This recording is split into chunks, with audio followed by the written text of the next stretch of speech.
तो पहली बार एक प्राइवेट कंपनी ने अपनी सेना बना ली भारत के अंदर सन 1670 में। ईस्ट इंडिया कंपनी की सेना थी, ब्रिटेन की सेना नहीं थी। क्या अरे तुम तो यार फरमान भेजे थे कि व्यापार करोगे, ये क्या सेना में लड़ाई करने आए?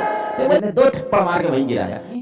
तो ये पूरा मुगल सल्तनत जो था वो छोटे छोटे टुकड़ों में टूट गया और बहुत कमजोर हो गया। यही सबसे डिसिप्लिन, सबसे स्ट्रॉन्ग, सबसे कड़ा शासक था, है ना। अंग्रेजों को थप्पड़ मार के नीचे गिरा। दक्षिण में फैक्ट्री तो क्या थी, एक गोदाम था, मजदूर सस्ते में मिल गए, मसाला वसाला यहाँ पे उठाया, जहाज पे लादा और लेके चले गए कहाँ, ब्रिटेन में। ले जाके महंगे दाम पे बेचा और क्या मुनाफा हुआ भाई, इतना मुनाफा हुआ कि ईस्ट इंडिया कंपनी वालों का दिमाग खराब हो गया।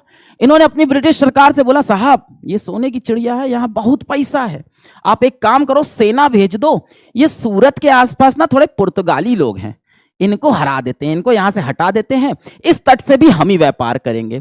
तो ब्रिटेन की सरकार ने अपनी सेना भेज दी, अपनी आर्मी भेज दी और फिर 1612 में एक जंग हुई, स्वाली की जंग हुई यहाँ पे सूरत के पास में। किसकी?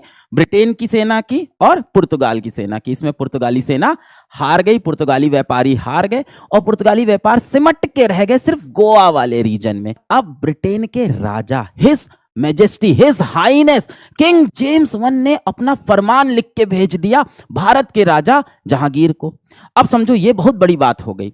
अभी तक आप ऐसे समझो कि ईस्ट इंडिया कंपनी आई थी और भारत के शहंशाह से कह रही थी हम व्यापार करना चाहते हैं। मतलब ऐसे समझो कि जोमैटो, स्विगी ये चला गया अमेरिका के राष्ट्रपति के पास और बोले हम आपके साथ व्यापार करने जाते हैं। तो अमेरिका का राष्ट्रपति क्या कहेगा, हाँ प्राइवेट कंपनी है भारत की, हाँ कर लो व्यापार। अब सोचो खुद प्रधानमंत्री नरेंद्र मोदी एक लेटर लिख के भेज दे अमेरिका के राष्ट्रपति को कि हम व्यापार करना चाहते हैं आपके साथ, खूब व्यापार होगा, खूब पैसा मिलेगा। तो अमेरिका का राष्ट्रपति उसको ज्यादा गंभीरता से लेगा क्योंकि राजा राजा की ही तो सुनता है। तो अब किंग जेम्स I ब्रिटेन के राजा ने फरमान लिख के भेज दिया। इन लोगों को पैसा दिख गया था भारत के अंदर। इन्होंने लेटर लिख के भेजा जहांगीर को कि साथ में हम लोग व्यापार करते हैं। लेटर लेके आए थे सन 1615 में, इन्होंने फरमान भेजा था और फरमान लेके आए थे सर थॉमस रो, है ना, बहुत बड़े आदमी थे।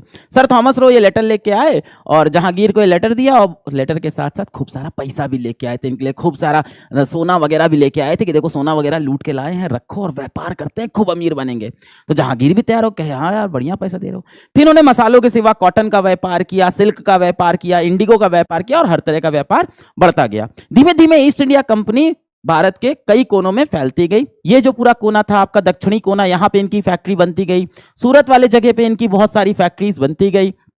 और इसी बीच जब इन्होंने देखा इनकी इतनी फैक्ट्री बन गई है तो इन्होंने ब्रिटिश सरकार से बोला, साहब देखो इतना पैसा लाके आपके देश में हम दे रहे हैं, एक प्राइवेट कंपनी इतना पैसा दे रही है, आप हमें ना अपनी सेना बनाने की अनुमति दो। एक प्राइवेट कंपनी कह रही है कि हम अपनी खुद की सेना बनाएंगे। आप ऐसे समझो कि आज के देश में आज अपने देश के अंदर जोमैटो, स्विगी, फिजिक्स वाला कोई भी कंपनी है, टाटा, वो बोले कि हम अपनी एक आर्मी रखेंगे, हम अपनी सेना रखेंगे। और ब्रिटेन की सरकार ने इनको अनुमति दे भी दी, क्यों भाई, पैसा मिल रहा था। तो पहली बार एक प्राइवेट कंपनी ने अपनी सेना बना ली भारत के अंदर सन 1670 में। ईस्ट इंडिया कंपनी की सेना थी, ब्रिटेन की सेना नहीं थी। अब भारत के जो राजा थे उस समय, उन्होंने भाई आपत्ति जताई कि अरे तुम तो यार फरमान भेजे थे कि व्यापार करोगे, ये क्या सेना वेना लड़ाई करने आए हो? तो बोले अरे साहब आपके देश में हम अकेले थोड़ी हैं। अभी आपने देखा सूरत में कौन थे, पुर्तगाली थे। नीचे दक्षिण में मैं चला जाऊं तो वहां पे डच, फ्रेंच सब बैठे हैं, तो उनसे भी तो लड़ना होगा, हथियार वगैरह चाहिए होंगे, हमें सेना चाहिए होगी। और साहब इतनी बड़ी बड़ी हमारी फैक्ट्री है, कभी डकैती हो गई तो हमें अपनी सेना तो चाहिए होगी। अब इनकी नजर पड़ी बंगाल पे। भाई बंगाल में बहुत पैसा था। बंगाल का मतलब उस समय बांग्लादेश भी बंगाल के अंदर आता था, बिहार भी उसी के अंदर आता था। तो इन्होंने कहा कि अब बंगाल पे व्यापार करते हैं। तो व्यापार करने की अनुमति मिल गई। इन्होंने कहा टैक्स थोड़ा कम हो जाए, कर थोड़ा कम हो जाए, बिना टैक्स के हमें यहाँ व्यापार मिले। तो इसके लिए इन्हें अनुमति लेनी थी उस समय के मुगल बादशाह जो थे भारत के, औरंगजेब, है ना, मुगल भाई भारत के शहंशाह होते थे। तो औरंगजेब के पास गए कि हमारा कर वर कम कर दो और बंगाल में हम खूब सारी फैक्ट्री खोले, खूब व्यापार करें। औरंगजेब ने कहा अरे लालचियों, फैक्ट्री पे फैक्ट्री खोलते जा रहे हो, टैक्स भी नहीं दोगे देश को, तुम लोग चाहते क्या हो? नहीं मिलेगी इसकी आपको अनुमति। अब ईस्ट इंडिया कंपनी इतना कब्जा कर चुकी है, आर्मी रख चुकी है, दिमाग भ्रष्ट हो गया, बुद्धि भ्रष्ट। इन्होंने कहा हम मुगल के ऊपर हमला कर देंगे, औरंगजेब की सेना पे हमला कर दे। क्या बेवकूफ लोग थे। औरंगजेब ने 2 थप्पड़ मार के वहीं गिराया। बहुत बड़ी औरंगजेब की सेना थी, वहीं गिरा दिया ईस्ट इंडिया कंपनी को। बोला निकलो चलो देश के बाहर चलो।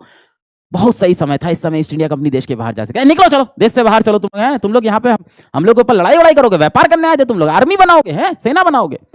तो भैया फिर ईस्ट इंडिया कंपनी वाले ऐसे बैठ गए औरंगजेब के सामने, है माफ़ी हुजूर, बहुत बड़ी गलती हो गई, आगे हम आपको और सारा पैसा देंगे, आप कभी ऐसा नहीं करेंगे। औरंगजेब भी मान गया कि अच्छा ठीक है, आपसे सेना वेना नहीं रखोगे, व्यापार कर लो। जब तक औरंगजेब थे तब तक ये अंग्रेज बड़ा दबके रहते थे, ईस्ट इंडिया कंपनी वाले सिर्फ व्यापार करते थे। अब सेना वेना वाले ज्यादा, ये सब इन लोग लड़ाई झगड़ा नहीं, सिर्फ आराम से पैसा कमाओ, पैसा दो, ब्रिटिश को पैसा दो, चल रहा था। जब औरंगजेब की मृत्यु हुई 1707 में, तो ये पूरा मुगल सल्तनत जो था वो छोटे छोटे टुकड़ों में टूट गया और बहुत कमजोर हो गया। यही सबसे डिसिप्लिन, सबसे स्ट्रांग, सबसे कड़ा शासक था, है ना। अंग्रेजों को थप्पड़ मार के इसने नीचे गिरा दिया था। अब वापस से ईस्ट इंडिया कंपनी को फिर से मौका दिखा कि हम वापस चलते हैं, बंगाल पे कब्जा करते हैं।